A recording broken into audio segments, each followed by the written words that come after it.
તો दोस्तों સૌપ્રથમ સમાચારની વાત કરીએ તો છેલ્લા 24 કલાકમાં રાજ્યના 126 તાલુકામાં વરસાદી માહોલ। તો રાજ્યમાં 14 જુલાઈ સુધી હવામાન વિભાગની વરસાદની આગાહી। તો આજે નર્મદા, સુરત, નવસારી, વલસાડમાં ભારે વરસાદની શક્યતા। તો 15 જુલાઈ સુધી રાજ્યમાં ભારેથી અતિભારે વરસાદ સાથે યલો એલર્ટ અપાયું। ચોમાસાની શરૂઆતમાં શાકભાજીના બજારમાં લાલ ગુમ, ગૃહિણીનું બજેટ ખોરવાયું। હવામાન વિભાગની આગાહી અનુસાર આગામી 7 દિવસ માછીમારોને દરિયો ન ખેડવા સૂચના આપવામાં આવી છે।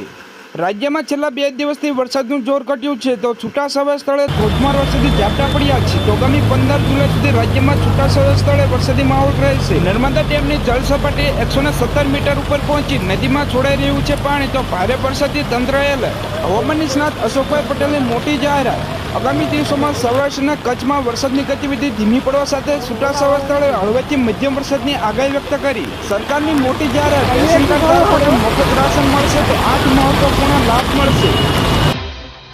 તો દોસ્તો સૌપ્રથમ સમાચારની વાત કરીએ તો હવામાન વિભાગની આગાહી અનુસાર આજે રાજ્યમાં વરસાદી માહોલ જોવા મળી શકે છે। તો આગામી 7 દિવસ રાજ્યમાં હળવાથી મધ્ય ઝાપટા પડે તેવી આગાહી વ્યક્ત કરવામાં આવી। તો કેટલાક વિસ્તારમાં ગાજવીજ સાથે ભારે પવન ફૂંકાવાની શક્યતા રહેલી છે। તો 10 થી 14 જુલાઈ વચ્ચે અનેક વિસ્તારમાં છૂટાછવાયા સ્થળે વરસાદની શક્યતા। જ્યારે આજે દક્ષિણ ગુજરાતમાં ભારે વરસાદનું એલર્ટ અપાયું। તો વધુ એક મહત્વના સમાચારની વાત કરીએ તો રાજ્યમાં ભારે પવન સાથે વરસાદની આગાહી કરવામાં આવી। તો 11 જુલાઈ સુરત, નવસારી, ડાંગ, તાપી, ભરૂચમાં વરસાદની આગાહી। જ્યારે 12 જુલાઈ ભારેથી અતિભારે વરસાદની આગાહી। આ ઉપરાંત અમરેલી, ભાવનગર, નવસારી, વલસાડ, પંચમહાલ, દાહોદમાં વરસાદની આગાહી વ્યક્ત કરાઈ। તો દોસ્તો ફટાફટ બીજા સમાચારની વાત કરીએ તો હવામાન શાસ્ત્રી અંબાલાલ પટેલની આગાહી અનુસાર 10 જુલાઈ બાદ બંગાળના ઉપસાગરમાં સિસ્ટમ સર્જાશે। તો આ સિસ્ટમ રાજ્યમાં વરસાદ લાવશે। તો અંબાલાલ પટેલની આગાહી અનુસાર દક્ષિણ ગુજરાત, મધ્ય ગુજરાત અને સૌરાષ્ટ્રમાં વરસાદની શક્યતા। જ્યારે ઉત્તર ગુજરાત અને કચ્છના કેટલાક ભાગોમાં વરસાદ વરસી શકે છે। તો અમદાવાદ અને ગાંધીનગરમાં પવન સાથે વરસાદી ઝાપટાનું અનુમાન। તેમજ ખેડૂતને લઈને અંબાલાલ પટેલની મોટી આગાહી। ખેતરમાં વરાપની રાહ જોનારા ખેડૂતો માટે સારા સમાચાર। 18 જુલાઈ બાદ રાજ્યમાં વરસાદ વિરામ લેશે। તો 22 જુલાઈ બાદ હવામાનમાં પલટો આવવાની શક્યતા। જ્યારે 24 થી 30 જુલાઈ દરમિયાન અતિભારે વરસાદ પડે તેવી અંબાલાલ પટેલની આગાહી વ્યક્ત કરવામાં આવી। સો ફટાફટ બીજા સમાચારની વાત કરીએ તો ગુજરાતમાં હાલ સુધીમાં સરેરાશ 47% વરસાદ નોંધાયો છે। તો કચ્છમાં 50% ઉપરાંત ઉત્તર ગુજરાતમાં 41% અને પૂર્વ અને મધ્ય ગુજરાતમાં 44% વરસાદ રહ્યો છે। જ્યારે દક્ષિણ ગુજરાતની આંકડાની વાત કરીએ તો 50% સુધી વરસાદ રહ્યો છે। જ્યારે સૌરાષ્ટ્રમાં પણ 45% વરસાદ રહ્યો છે। દોસ્તો વધુ એક મહત્વના સમાચારની વાત કરીએ તો સૌરાષ્ટ્રના કચ્છમાં હાલ વરસાદી વિરામ લીધો છે। જેના કારણે કેટલાક વિસ્તારમાં વરાપ પણ નીકળી છે। જોકે દરિયાકાંઠાના કેટલાક વિસ્તારમાં છૂટાછવાયા સ્થળે વરસાદનું અનુમાન છે। તો હવામાન વિભાગની આગાહી અનુસાર ઉત્તર ગુજરાત, પૂર્વ ગુજરાત અને મધ્ય ગુજરાત સહિત સૌરાષ્ટ્રના કચ્છમાં વરસાદનું પ્રમાણ 12 જૂન સુધી ઓછું રહેશે। જોકે દક્ષિણ ગુજરાતમાં છૂટાછવાયા સ્થળે વરસાદ પડી શકે છે। તો દક્ષિણ ગુજરાતના કેટલાક જિલ્લામાં મધ્યમ તો કેટલાક જિલ્લામાં ભારે વરસાદની આગાહી વ્યક્ત કરાઈ। તો બંગાળની ખાડીમાં લો પ્રેશર સર્જાયું છે તે મધ્યપ્રદેશથી આગળ વધી શકે છે। તો દોસ્તો ફટાફટ બીજા સમાચારની વાત કરીએ તો ગુજરાતભરમાં વરસાદે કહેર મચાયો છે। ત્યારે ગુજરાતના હવામાન વિભાગ દ્વારા વરસાદને લઈને આગાહી વ્યક્ત કરવામાં આવી। તો હવામાન વિભાગના ડાયરેક્ટર AK દાસે આગામી 7 દિવસ વરસાદની આગાહી આપી છે। તો તેમણે જણાવ્યું છે કે આજે તાપી, ડાંગ, વલસાડ, નવસારીમાં ભારે વરસાદની આગાહી। જ્યારે અન્ય જિલ્લામાં થંડરસ્ટોર્મ એક્ટિવિટીને કારણે સામાન્યથી મધ્યમ વરસાદની આગાહી વ્યક્ત કરવામાં આવી। સો ફટાફટ બીજા સમાચારની વાત કરીએ તો રાજ્યમાં છેલ્લા 2 દિવસથી વરસાદનું જોર ઘટ્યું છે। તો છૂટાછવાયા સ્થળે ધોધમાર વરસાદી ઝાપટા પડી રહ્યા છે। તો આગામી 15 જુલાઈ સુધી રાજ્યમાં છૂટાછવાયા સ્થળે વરસાદી માહોલ રહે તેવી શક્યતા। તો જોકે હવામાન વિભાગ અનુસાર આ સપ્તાહ દરમિયાન નવસારી, વલસાડ, બનાસકાંઠા, સાબરકાંઠા, ભાવનગર સહિત જિલ્લામાં છૂટાછવાયા સ્થળે ભારે વરસાદ થઈ શકે છે। તો 12 અને 13 જુલાઈએ આટલા વિસ્તારમાં વરસાદની આગાહી। તો અમરેલી, ભાવનગર, અરવલ્લી, મહીસાગર, દાહોદ, છોટાઉદેપુર, નવસારી, વલસાડ જિલ્લામાં છૂટાછવાયા સ્થળે ભારે વરસાદ થઈ શકે છે। જ્યારે સુરત, ભરૂચ, વડોદરા, આણંદ, ખેડા, અમદાવાદ, ગાંધીનગર, સાબરકાંઠા, બનાસકાંઠા કેટલાક વિસ્તારોમાં હળવેથી મધ્યમ વરસાદની શક્યતા રહેલી છે। દોસ્તો ફટાફટ બીજા સમાચારની વાત કરીએ તો 10 જુલાઈના રોજ નવસારી, વલસાડ જિલ્લામાં છૂટાછવાયા સ્થળે ભારે વરસાદ થઈ શકે છે। જ્યારે સુરત, ભરૂચ, વડોદરા, આણંદ, ખેડા, અમદાવાદ, ગાંધીનગર, મહેસાણા, બનાસકાંઠા, પાટણ, મોરબી, કચ્છ, જામનગર, રાજકોટ, જૂનાગઢ, અમરેલી, ભાવનગર જિલ્લામાં હળવેથી મધ્યમ વરસાદ થવાની આગાહી વ્યક્ત કરવામાં આવી। તો દોસ્તો વધુ એક મહત્વના સમાચારની વાત કરીએ તો PM મોદી સરકારનો મોટો નિર્ણય। ગુજરાતના વડોદરા જિલ્લામાં પુલ તૂટી પડવાથી થયેલી જાનહાનિમાં ખૂબ જ દુઃખ વ્યક્ત કર્યું।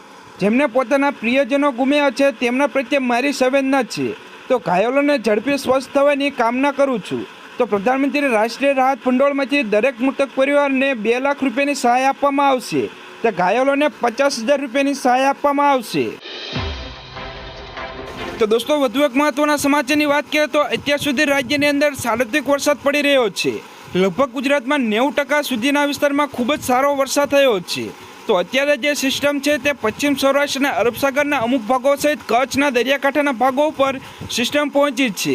એટલે કે મધ્યપ્રદેશ ઉપરથી થઈને ગુજરાત પસાર થઈ શકે છે, ઉત્તર પશ્ચિમ સૌરાષ્ટ્રના ભાગો પર પહોંચી શકે છે। તો અત્યારે પશ્ચિમ દિશા તરફ આગળ વધી રહી છે। ફટાફટ બીજા સમાચારની વાત કરીએ તો 10 અને 11 તારીખે એમ 2 દિવસ સુધી હળવાથી છૂટાછવાયા સ્થળે ઝાપટા થવાની શક્યતા નથી। તો આગામી 12 તારીખથી આપણે ગુજરાતની અંદર વરસાદનો વિરામો લેશે। તો 12 થી 19 સુધી એકાદ અઠવાડિયામાં વરાપ થશે। જોકે વરાપ પછી છતાં મોટી સિસ્ટમ આપણી ઉપરથી પસાર થઈ હશે, એટલે કે વરાપના દિવસો દરમિયાન આગામી ગ્રામ્ય વિસ્તારની અંદર હળવાથી છૂટાછવાયા ઝાપટા પડી શકે છે।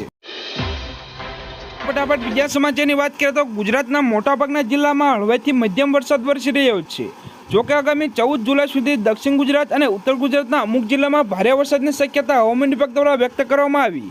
જોકે આ સપ્તાહ દરમિયાન રાજ્યના અન્ય જિલ્લાઓમાં હળવાથી મધ્યમ વરસાદની આગાહી વ્યક્ત કરવામાં આવી। તો આગાહી અનુસાર નર્મદા, સુરત, નવસારી, વલસાડ જિલ્લામાં ભારેથી અતિભારે વરસાદ થવાની શક્યતા રહેલી છે।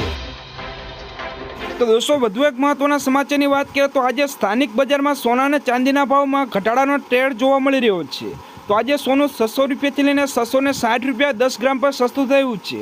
જોકે આજે ચાંદીના ભાવમાં કોઈ ફેરફાર થયો નથી। તો ભાવમાં ઘટાડાના કારણે આજે દેશભરમાં મોટાભાગના સોના અને ચાંદીના બજારના ભાવમાં 24 કેરેટ સોનું 98,180 રૂપિયાથી લઈને 98,330 રૂપિયા પર 10 ગ્રામની રેન્જમાં જોવા મળી સમાચારની વાત કરીએ તો ચોમાસાની શરૂઆતથી છેલ્લા 1 મહિનામાં ગુજરાતમાં 3,000થી વધુ લોકોનો સ્થળાંતરનો સામનો કરવો પડ્યો છે। તો 600થી વધુ લોકોનું રેસ્ક્યુ કરાયું છે। તો શુક્રવારથી રાજ્યમાં 16 ઇંચથી વધુ વરસાદ પડ્યો છે। તો દેવભૂમિ દ્વારકામાં એક દિવસમાં સૌથી વધુ વરસાદ પડ્યો। તો સાંજે 4 વાગ્યા સુધી લગભગ 5 ઇંચ, ત્યારબાદ વલસાડમાં લગભગ 4 ઇંચ વરસાદ રહ્યો છે।